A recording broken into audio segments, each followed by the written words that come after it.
से मुझे सूचनाएं मिली हैं, खासकर जो आप मुझे बता रहे हैं, वहाँ पर जैसे मैं आपको बता देता हूँ, बहुत छोटी सी घटना है और मुझे लगता है कि शरारती तत्व इसके पीछे हैं।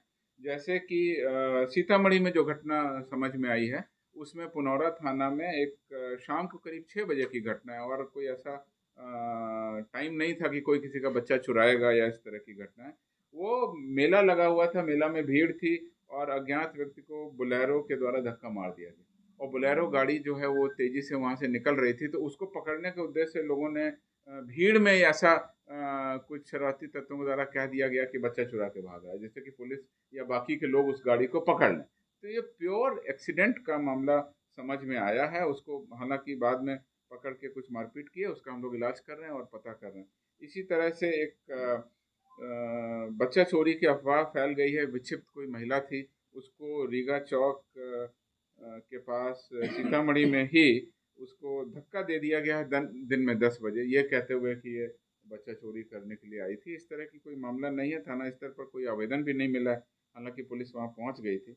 इसी तरह की एक घटना मोतिहारी में आई है, जिसमें कि रात में करीब 1 बजे मेघू मुखिया नामक कोई व्यक्ति किसी घर में घुसा था और किस कारण से घुसा था अभी पुलिस उसकी जांच कर रही है।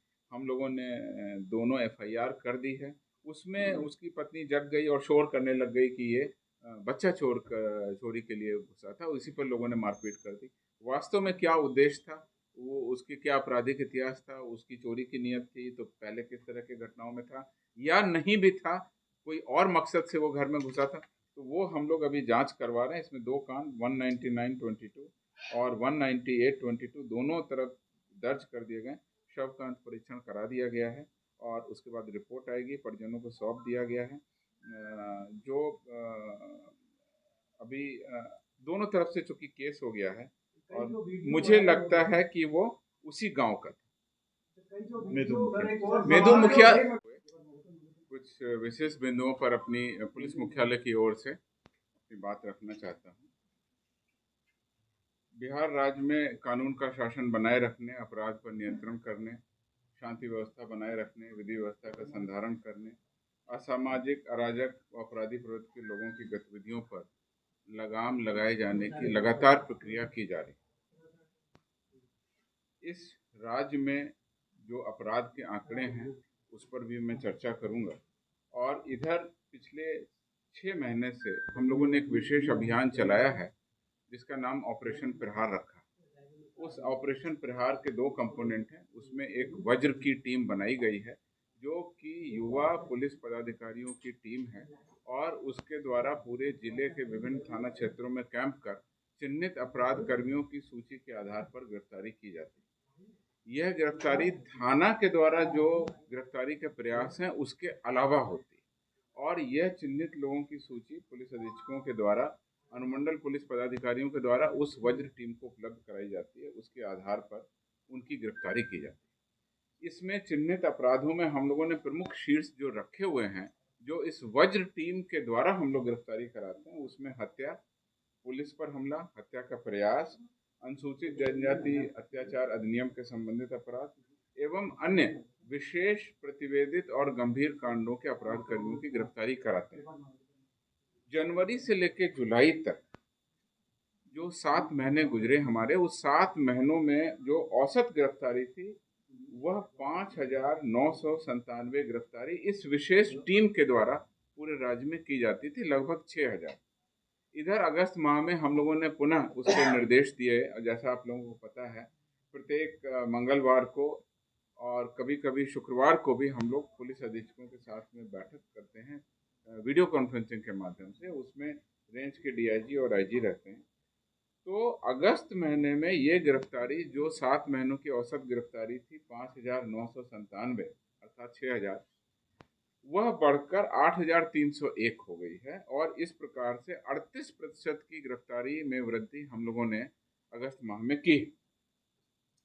मसलन हत्या में जनवरी से जुलाई तक 3,464 अपराध कर्मी, पुलिस पर हमला के 2,394, हत्या के प्रयास में 9,386 मामलों में, अनुसूचित जाति जनजाति अत्याचार अधिनियम के अंतर्गत 2589 घटनाओं में, और अन्य जो गंभीर अपराध हैं जिनको कि हम लोग SR केस कहते हैं, स्पेशल रिपोर्ट केस है, उसमें 41,983 गिरफ्तारी, सॉरी उसमें 24,150 गिरफ्तारी की गई थी। कुल 41,983 गिरफ्तारी की गई थी, जिनका औसत 7 माह का 5,997 था। इस माह में जैसा आपको बताया ये बढ़कर के 8,301 हो गई है। हर हेड में गिरफ्तारी में वृद्धि हुई है। जैसे हत्या में अगस्त माह में 570, पुलिस पर हमला में 339, हत्या के प्रयास में 1,889, अनुसूचित जनजाति अत्याचार अधिनियम में 561, अन्य विशेष प्रतिबंधित कांडों में 4,942 गिरफ्तारियां हुई। इसके अलावा और भी गिरफ्तारी हुई हैं पूरे राज्य में, जिनका कि आंकड़ा मेरे पास में उपलब्ध है, मैं आपको प्रेस नोट के माध्यम से उपलब्ध कराऊंगा। इसके अलावा जो जिलों की गिरफ्तारी है, जो अन्य थानाओं की गिरफ्तारी है, उसका अगर हम अवलोकन करें तो जुलाई माह में जहां वज्र टीम के द्वारा 41,983 गिरफ्तारी की गई थी, पूरे राज्य की गिरफ्तारी है 1,57,735। इसमें 4,980 हार्डकोर अपराधी और 119 नक्सली भी शामिल हैं। ये मैं रिपोर्ट आपको देना चाह रहा हूँ। अब दूसरी रिपोर्ट जो अभी हाल में राष्ट्रीय अपराध अभिलेख ब्यूरो अर्थात NCRB का जो पूरे देश का राज्यवार आंकड़ा निकला है, उसमें मैं बिहार राज्य की स्थिति के बारे में क्राइम इन इंडिया 2021 की रिपोर्ट में जो आंकड़े हैं, उस आंकड़ों के आधार पर बिहार राज्य में अन्य राज्यों की तुलना में अपराध किस तरीके से कम है, ये मैं आपके सामने रखना चाहता हूँ। NCRB के द्वारा रिपोर्ट जो जारी की गई है, चूंकि अलग अलग राज्य की जनसंख्या अलग अलग है, अतः वह कुल अपराध के आंकड़ों को 1,00,000 जनसंख्या से भाग दे करके जो संख्या बनती है उसको कहते हैं अपराध दर, यानी कि अपराध की संख्या 1,00,000 जनसंख्या पर। तो उससे कि बड़े राज्य और छोटे राज्यों का कंपैरिजन आसानी से हो जाता है। बिहार में कुल संज्ञेय अपराध की दर जो है वो राष्ट्रीय अपराध की दर जो पूरे देश का एवरेज है उससे बहुत कम है। पूरे राष्ट्रीय स्तर पर जो संज्ञेय अपराध है, यानी कि कॉग्निजेबल ऑफेंस है, अर्थात जिसमें FIR दर्ज होती है, ऐसे सभी अपराधों की दर पूरे देश में 445.9 यानी कि 445.9 है, और बिहार में ये दर बिल्कुल आधी है, यानी कि बिहार में अपराध संज्ञेय अपराध की जो अपराध दर है प्रति लाख जनसंख्या पर 228 है। अगर सभी राज्यों और केंद्र शासित प्रदेशों की हम तुलना करें तो बिहार का जो हमारा स्थान है वो 24वां है, अर्थात 23 राज्यों में अपराध हमसे ज्यादा है और बिहार ऊपर से जो क्रम है उसमें हमारा 24वां स्थान है।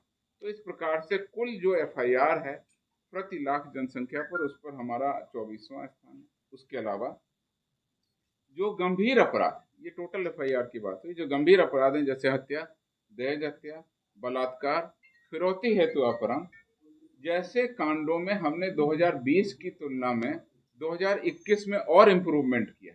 और इम्प्रूवमेंट के जो कंपोनेंट है वो इसलिए कि हमने वज्र टीम बनाई और लगातार हम लोग जो प्रत्येक सप्ताह जो वीकली मॉनिटरिंग हम लोग करते हैं SP की, और उनके माध्यम से थानों की निगरानी की व्यवस्था है, उसके कारण कमी आई।